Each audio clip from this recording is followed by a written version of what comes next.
Football ലോകം ഇനി ഒരൊറ്റ ചിന്തയിലേക്ക് ചുരുങ്ങുകയാണ്. 2026 ഫിഫ വേൾഡ് കപ്പ്. ഇനി ദിവസങ്ങൾ മാത്രമാണ് ബാക്കിയുള്ളത്. ഇത്തവണ അമേരിക്കയിലും കാനഡയിലുമൊക്കെയായി നടക്കുന്ന ആ മഹാമാമാങ്കത്തിൽ ആരായിരിക്കും ചാമ്പ്യന്മാരാവുക? പ്രവചനങ്ങൾ പലതും ഇപ്പോൾ തന്നെ നമുക്ക് മുൻപിലേക്ക് എത്തിയിട്ടുണ്ട്. എന്നാൽ ഇപ്പോൾ ഫുട്ബോൾ ലോകത്തെ ആകെ ഉലച്ചുകൊണ്ട് ഞെട്ടിക്കുന്നൊരു പ്രവചനം പുറത്തു വന്നിരിക്കുകയാണ്.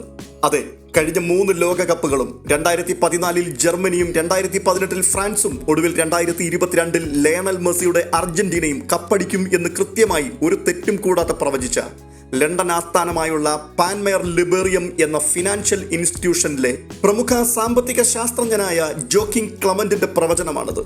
ഇത്തവണ 2026 ആര് കപ്പുയർത്തുമെന്ന് കൃത്യമായ റിപ്പോർട്ട് അദ്ദേഹം പുറത്തുവിട്ടിട്ടുണ്ട്. നിങ്ങൾ സ്വപ്നത്തിൽ പോലും വിചാരിക്കാത്ത ഒരു ടീമായിരിക്കും 2026 ഫിഫയുടെ വേൾഡ് കപ്പ് സ്വന്തമാക്കുവാൻ പോകുന്നത്. ബിഗ്ഗസ്റ്റ് അട്ടിമറികൾ, മെസ്സി റൊണാൾഡോ പോരാട്ടം, അങ്ങനെ ഞെട്ടിക്കുന്ന വിവരങ്ങളാണ് ഈ റിപ്പോർട്ടിൽ ഉള്ളടക്കം ചെയ്തിരിക്കുന്നത്. ആ പ്രവചനത്തിലേക്ക് പോകുന്നതിന് മുൻപ് ഇതുവരെയും ഈ ചാനൽ നിങ്ങൾ സബ്സ്ക്രൈബ് ചെയ്തിട്ടില്ലെങ്കിൽ ഫുട്ബോൾ ലോകത്തെ വാർത്തകൾക്കും പുതുപുത്തൻ വിശേഷങ്ങൾക്കുമായി ഈ ചാനൽ ഒന്ന് സബ്സ്ക്രൈബ് ചെയ്യുക. ഒപ്പം ഈ വീഡിയോ മുഴുവൻ ശ്രദ്ധിച്ചതിന് ശേഷം ഈ പറയപ്പെടുന്ന പ്രവചനം എത്രത്തോളം ശരിയാകും എന്ന് നിങ്ങൾ കരുതുന്നു അത് നിങ്ങൾ കമന്റ് ചെയ്യുക. നിങ്ങളുടെ ഫേവറേറ്റ് ടീം ഏതാണ് അതും കമന്റ് ചെയ്യുവാൻ മറക്കരുത്.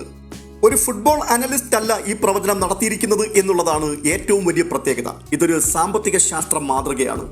ഒരു രാജ്യത്തിന്റെ സാമ്പത്തിക ശക്തി അഥവാ GDP, അവിടുത്തെ ജനസംഖ്യ അല്ലെങ്കിൽ പോപ്പുലേഷൻ, കാലാവസ്ഥ അഥവാ climate, FIFA ranking, home advantage, ടീമിന്റെ നിലവിലെ ഫോം, കരുത്ത് എന്നിവയെല്ലാം ഒരു കമ്പ്യൂട്ടർ സിമുലേഷൻ വഴി കണക്ക് കൂട്ടിയെടുത്ത റിസൾട്ടാണിത്. ജോക്കിംഗ് ക്ലമന്റ് പറയുന്നത് ഈ ഘടകങ്ങൾ വെച്ച് 55% മാത്രമേ മത്സരഫലം പ്രവചിക്കുവാൻ പറ്റൂ എന്നാണ്. ബാക്കി 45% ഫുട്ബോളിലെ ഭാഗ്യമാണ്. ആ ഭാഗ്യത്തിന്റെ ഘടകം കൂടി ഉൾപ്പെടുത്തിയിട്ടാണ് ഈ റിസൾട്ട് അദ്ദേഹം പുറത്തുവിട്ടിരിക്കുന്നത്. അങ്ങനെയെങ്കിൽ അവരുടെ പ്രവചന പ്രകാരം ഗ്രൂപ്പ് ഘട്ടത്തിൽ എന്തൊക്കെ സംഭവിക്കും, ആരൊക്കെ മുന്നേറും എന്ന് നമുക്ക് നോക്കാം. ഗ്രൂപ്പ് ഘട്ട പോരാട്ടങ്ങളിൽ പ്രമുഖ ടീമുകൾക്കൊന്നും വലിയ പരിക്കേൽക്കില്ല എന്നാണ് ഈ മോഡൽ പ്രവചിക്കുന്നത്. ലോകകപ്പിൽ ഏറ്റവും കൂടുതൽ തവണ മുത്തമിട്ട ബ്രസീൽ തങ്ങളുടെ ഗ്രൂപ്പിൽ വളരെ ഈസിയായി 1ാം സ്ഥാനത്ത് തന്നെ ഫിനിഷ് ചെയ്യും. നിലവിലെ ചാമ്പ്യന്മാരായ അർജന്റീനയും ഒട്ടും വിയർക്കാതെ ഗ്രൂപ്പിൽ 1ാമന്മാരാകും. ഇനി യൂറോപ്പിലെ വമ്പന്മാരായ ഫ്രാൻസ്, സ്പെയിൻ, ഇംഗ്ലണ്ട്, ജർമ്മനി എന്നീ ടീമുകളെല്ലാം ഗ്രൂപ്പ് റൗണ്ടിലെ തങ്ങളുടെ എതിരാളികളെ നിഷ്പ്രഭരാക്കിക്കൊണ്ട് അടുത്ത റൗണ്ടിലേക്ക് അനായാസം മുന്നേറും. എന്നാൽ യഥാർത്ഥ കളി തുടങ്ങുന്നത് ഇവിടെയല്ല. ഇതിനുശേഷമുള്ള റൗണ്ട് ഓഫ് 32-ലാണ് ലോകം ഞെട്ടുവാൻ പോകുന്ന ആ വമ്പൻ അട്ടിമറി നടക്കുവാൻ പോകുന്നത്. അതെ, റൗണ്ട് ഓഫ് 32-ൽ ഒരു ഹിസ്റ്റോറിക്കൽ അപ്സെറ്റ് നടക്കുമെന്നാണ് ഈ ഫിനാൻഷ്യൽ കമ്പനി പ്രവചിക്കുന്നത്. ഏഷ്യയിലെ വമ്പന്മാരായ ജപ്പാൻ 5 വട്ടം ലോക ചാമ്പ്യന്മാരായ സാക്ഷാൽ ബ്രസീലിനെ ടൂർണമെന്റിൽ നിന്നും പുറത്താക്കുമത്രേ. നിങ്ങൾ വിശ്വസിച്ചാലും ഇല്ലെങ്കിലും ഈ മോഡൽ പ്രകാരം നെയ്മറും വിനീഷ്യസും അടങ്ങുന്ന കാനറി പട റൗണ്ട് ഓഫ് 32-ൽ ജപ്പാന്റെ മുമ്പിൽ തകർന്നടിഞ്ഞു വീഴും. വേൾഡ് കപ്പ് ചരിത്രത്തിലെ തന്നെ ഏറ്റവും വലിയ അട്ടിമറികളിൽ ഒന്നായിരിക്കും എന്നാണ് ഈ പ്രവചനം വ്യക്തമാക്കുന്നത്. ഇനി പ്രീ ക്വാർട്ടറിലേക്ക് വന്നാൽ അവിടെയും ചില ക്ലാസിക് പോരാട്ടങ്ങൾ പ്രവചിക്കപ്പെടുന്നുണ്ട്. അതിലൊന്ന് ഫ്രാൻസ് വേഴ്സസ് ജർമ്മനി പോരാട്ടമാണ്.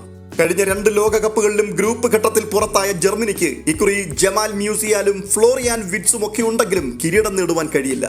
തോമസ് ടുഷേലിന് കീഴിലിറങ്ങുന്ന ഇംഗ്ലണ്ടും ലെമീൻ യമാലും പ്രെഡിയും അടങ്ങുന്ന സ്പെയിനും പ്രീ ക്വാർട്ടർ കടന്നു മുന്നേറും. നിലവിലെ ചാമ്പ്യന്മാരായ അർജന്റീനയും ബ്രസീലിനെ അട്ടിമറിച്ചെത്തിയ ജപ്പാനും പ്രീ ക്വാർട്ടർ കടന്ന് ക്വാർട്ടറിലേക്ക് യോഗ്യത നേടും. ഒപ്പം CR7 പോർച്ചുഗലും ക്വാർട്ടർ ഫൈനലിൽ ഇടം പിടിക്കും.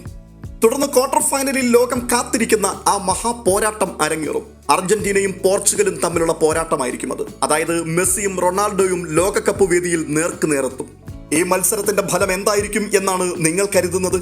പാൻമെയർ ലിബേറിയത്തിന്റെ പ്രവചന പ്രകാരം ഈ അഗ്നി പരീക്ഷണത്തിൽ ക്രിസ്ത്യാനോ റൊണാൾഡോയുടെ പോർച്ചുഗൽ നിലവിലെ ചാമ്പ്യന്മാരായ അർജന്റീനയെ മലർത്തിയടിക്കും. അതോടെ അർജന്റീന ക്വാർട്ടറിൽ പുറത്താകും. പോർച്ചുഗൽ സെമി ബർത്ത് ഉറപ്പിക്കുകയും ചെയ്യും. മറ്റൊരു മത്സരത്തിൽ ഇംഗ്ലണ്ടും ജപ്പാനും തമ്മിലായിരിക്കും പോരാട്ടം നടക്കുക. ജപ്പാന്റെ വൻ കുതിപ്പിന് അവിടെ ഇംഗ്ലണ്ട് തടയിടും. ഇംഗ്ലണ്ട് സെമിയിലേക്ക് മുന്നേറും. സ്പെയിൻ ബെൽജിയത്തെ തോൽപ്പിക്കുമ്പോൾ ഫ്രാൻസിനെ തകർത്തെറിഞ്ഞുകൊണ്ട് നെതർലാൻഡ്സ് സെമി ഫൈനലിലെത്തും. അതോടുകൂടി സെമി ഫൈനൽ ലൈനപ്പ് റെഡിയാവുകയാണ്. Full European semi final. 1ാം സെമി ഫൈനലിൽ സ്പെയിനും നെതർലാൻഡ്സും തമ്മിൽ ഏറ്റുമുട്ടും. അവിടെ ലമീൻ യമാലിന്റെ സ്പെയിനെ പെനാൽറ്റി ഷൂട്ടൌട്ടിൽ പരാജയപ്പെടുത്തിക്കൊണ്ട് ഡച്ച് പട ഫൈനലിലേക്ക് മാർച്ച് ചെയ്യും. 2ാം സെമിയിൽ പോർച്ചുഗലും ഇംഗ്ലണ്ടും തമ്മിലായിരിക്കും മാറ്റുരയ്ക്കുക. ഹാരി കെയ്നിന്റെ ഇംഗ്ലണ്ടിനെ തകർത്തുകൊണ്ട് ക്രിസ്ത്യാനോ റൊണാൾഡോയുടെ പോർച്ചുഗൽ തങ്ങളുടെ ചരിത്രത്തിലെ 2ാമത്തെ ലോകകപ്പ് ഫൈനലിലേക്ക് യോഗ്യത നേടും. തുടർന്നെത്തുന്നത് ഫുട്ബോൾ ലോകം കാത്തിരിക്കുന്ന ആ മഹാ ഫൈനലാണ്. ഇതുവരെ ലോകകപ്പ് കിരീടം നേടിയിട്ടില്ലാത്ത 2 ടീമുകൾ തമ്മിലുള്ള ഫൈനൽ പോരാട്ടം. Portugal versus Netherlands. റൊണാൾഡോയ്ക്ക് തന്റെ കരിയറിലെ ഏക വേൾഡ് കപ്പ് കിരീടം നേടുവാനാകുമോ എന്ന് ലോകം ഉറ്റുനോക്കുന്ന നിമിഷം. പക്ഷേ ഈ സാമ്പത്തിക ശാസ്ത്ര മാതൃകയുടെ അന്തിമ പ്രവചനം പോർച്ചുഗലിന് ഒപ്പമല്ല. ഫുട്ബോൾ ലോകത്തെ ആകെ അമ്പരപ്പിച്ചുകൊണ്ട് റൊണാൾഡോയുടെ പോർച്ചുഗലിനെ പരാജയപ്പെടുത്തിക്കൊണ്ട് ഓറഞ്ച് പടയായ നെതർലാൻഡ്സ് തങ്ങളുടെ ചരിത്രത്തിലെ ആദ്യ ലോകകപ്പ് കിരീടം അമേരിക്കയിൽ വെച്ച് ഉയർത്തും എന്നാണ് ഈ റിപ്പോർട്ട് പറയുന്നത്. എന്നുവെച്ചാൽ 1974-ലും 78-ലും 2010-ലും ഫൈനലിൽ തോറ്റ ഡച്ചുകാരുടെ ശാപമോക്ഷം ഇത്തവണയുണ്ടാകുമെന്ന്. കഴിഞ്ഞ 3 തവണയും 100% കൃത്യതയോടെ പ്രവചിച്ച കമ്പനി ആയതുകൊണ്ട് തന്നെ ഫുട്ബോൾ ലോകം ഈ പ്രവചനത്തെ വളരെ ഗൗരവത്തോടു കൂടി തന്നെയാണ് കാണുന്നത്. പലരും ഇപ്പോൾ തന്നെ നെതർലാൻഡ്സിന്റെ മേൽ പണം മുടക്കുവാനും തുടങ്ങിയിട്ടുണ്ട്. പക്ഷെ എന്തൊക്കെ പറഞ്ഞാലും ഇത് ഫുട്ബോളാണ്.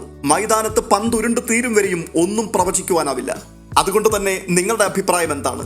കഴിഞ്ഞ 3 തവണയും ലോകകപ്പ് കിരീടം ആരുയർത്തും എന്ന് കൃത്യമായി പ്രവചിച്ച ഈ ഫിനാൻഷ്യൽ കമ്പനി 2026 നോക്കി പറയുന്ന വാക്കുകളും അറം പറ്റുന്നതായി മാറുമോ? ഡച്ച് പട കപ്പടിക്കുമോ? അതോ ബ്രസീലോ അർജന്റീനയോ പോർച്ചുഗലോ കപ്പും കൊണ്ടുപോകുമോ? നിങ്ങളുടെ പ്രവചനങ്ങൾ താഴെ കമന്റ് ബോക്സിൽ രേഖപ്പെടുത്തുവാൻ മറക്കരുത്. ഈ വീഡിയോ ഇഷ്ടമായാൽ ഒന്ന് ലൈക്ക് ചെയ്യുവാനും ഷെയർ ചെയ്യുവാനും ഒപ്പം ഇതുവരെയും ഈ ചാനൽ സബ്സ്ക്രൈബ് ചെയ്തിട്ടില്ലാത്തവർ ഒന്ന് സബ്സ്ക്രൈബ് ചെയ്യുവാനും മറക്കരുത് എന്ന് ഓർപ്പിക്കുന്നു. ഫുട്ബോൾ ലോകത്തെ മറ്റൊരു കിടിലൻ വിശേഷവുമായി വീണ്ടും എത്താം. അതുവരേക്കും ബൈ ബൈ.